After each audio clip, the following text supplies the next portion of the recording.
Welcome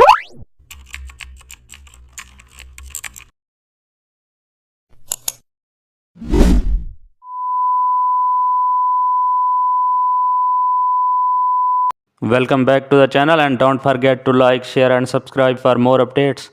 Today we are diving into an exciting tutorial how to create a minimal portfolio layout in Photoshop.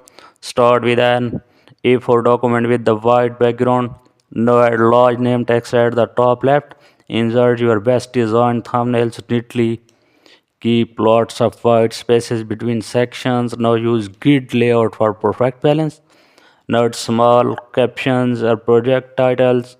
Insert social media links and website below. Use paragraph styles for uniformity. Apply subtle gray tones for premium feel. Keep fonts clean, Lotto and Noto.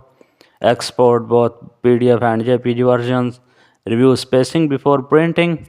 Your minimal Photoshop portfolio is ready to impress clients. Thanks for watching.